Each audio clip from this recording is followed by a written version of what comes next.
একদল খেয়ে গিয়েছে, আরেক দল খাওয়ার জন্য রেডি হয়ে আছে। বাংলাদেশে ৪৮টা প্রায় নিবন্ধিত রাজনৈতিক দল। কোন দলের নাম আমি বলিনি। সবগুলো দলের এখন শপথ নেওয়া উচিত যে আমরা কোনোদিন আর চাঁদাবাজি করব না। আমি দেখেছি আমার গত সপ্তাহের যশোরের আলোচনার একটা লাইনকে কেন্দ্র করে আমাদের অনেক রাজনীতিবিদ বন্ধুরা অনেক ক্ষুব্ধ প্রতিক্রিয়া দেখাচ্ছেন। ওই কথাকে নিজেদের গায়ে টেনে, নিজেদের গায়ে মেখে ওনারা ক্ষুব্ধ হয়েছেন। প্রিয় ভাইয়েরা, আমি বলেছিলাম যে একদল খেয়ে গিয়েছে, আরেক দল খাওয়ার জন্য রেডি হয়ে আছে। তো এখানে কি আমি কোন দলের নাম বলেছি? বাংলাদেশে ৪৮টা প্রায় নিবন্ধিত রাজনৈতিক দল। কোন দলের নাম আমি বলিনি। কথাটাকে আমি জেনারেল রেখেছি। দায়ীদের বৈশিষ্ট্যই এটা, দায়ীরা জেনারেলি কথা বলে, যার যেই মেসেজ নেয়ার তারা সেখান থেকে নিয়ে নেয়।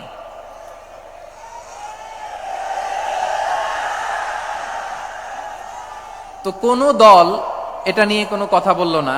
আপনারা এটাকে নিজের গায়ে যে মাখালেন, এটা ঠিক হয়নি। আমি বলবো যে এটা খুবই অনভিপ্রেত হয়েছে। কোন দলকে টার্গেট করে বা কোন দলের পক্ষে আমরা কখনো কথা বলি না। আমরা কোরআনের পক্ষে কথা বলি, ইসলামের পক্ষে কথা বলি, ঠিক কিনা বলেন? সো একটা জেনারেল কথাকে যদি আমার রাজনীতিবিদ বন্ধুরা নিজেদের গায়ে মাখেন, ক্ষুব্ধ প্রতিক্রিয়া জানান, এতে করে সাধারণ জনগণের কাছে একটা নেগেটিভ মেসেজ যাবে ওনাদের ব্যাপারে। এটা হোক আমরা চাই না। এদেশের যত এই যে আমার ভাইয়েরা, এই যে আমি এই যে কথা বলতেছি, সাদা টুপি, ও আচ্ছা আচ্ছা, চলে যাবেন না? একটু জায়গা দিয়ে দেন ওনাকে।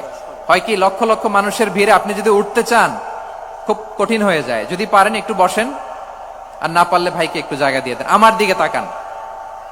এই সিলেট, এদিকে তাকাও, এদিকে এদিকে, ফাইন। তো আমার প্রিয় রাজনীতিবিদ বন্ধুদের আমি বলবো, কথাটা ছিল ভেরি জেনারেল। এটা নিজেদের গায়ে মাখানোর কোনো দরকার নাই। আমরা এই যে এক্সিস্টিং যে রাজনৈতিক চর্চা, এটা থেকে আমরা বেরিয়ে আসতে চাই। আমরা চাই না এদেশে চাঁদাবাজি, দখলবাজি থাক, ঠিক কিনা বলেন? এদেশে কোনো দুর্নীতি থাক, টেন্ডারবাজি থাক, এগুলো আমরা চাই। আই হেট পলিটিক্স একটা জেনারেশন আছে, এই বেশিরভাগ জেনজি অফ সিলেট, এরা আই হেট পলিটিক্স জেনারেশন। এরা পলিটিক্সকে পছন্দ করে না। তো কেন করে না, এর দায়ভার আমাদের আছে না নাই? আছে। এবং আমরা দেখেছি ক্ষমতার পালাবদল যখন হয়, এক সরকার যায় আরেক সরকার আসে, তখন দুর্নীতির ফিরিস্তি আমরা জানতে পারি, এর আগে জানতে পারি না। প্রতিটা দলের ভেতরেই আমরা এই বাজে চর্চাটা দেখেছি। সো এখন আমাদেরকে শুধরে নেয়ার সময় এসেছে। এটা এই সুন্দর সময়, নতুন প্রভাতের বাংলাদেশ, নতুন ভোরের বাংলাদেশ। এই সময় আমরা কাদা ছোড়াছড়ি যেন না করি। আমাদের শপথ নেয়ার সময় এসেছে। প্রতিটি দল, নিবন্ধিত ৪৮টি, সবগুলো দলের এখন শপথ নেওয়া উচিত যে আমরা কোনোদিন আর চাঁদাবাজি করব না, টেন্ডারবাজি করব না, দখলবাজি করব না। আমরা সবসময় দেশের পক্ষে থাকব, সবসময় দেশের পক্ষে থাকব। সেই কথাগুলো ছিল ভেরি জেনারেল। যে কথাগুলো আমরা জেনারেলি বলি, এগুলো জেনারেলি আপনারা নিবেন। আমার রাজনীতিবিদ বন্ধুদের কাছে এটাই আমার কামনা।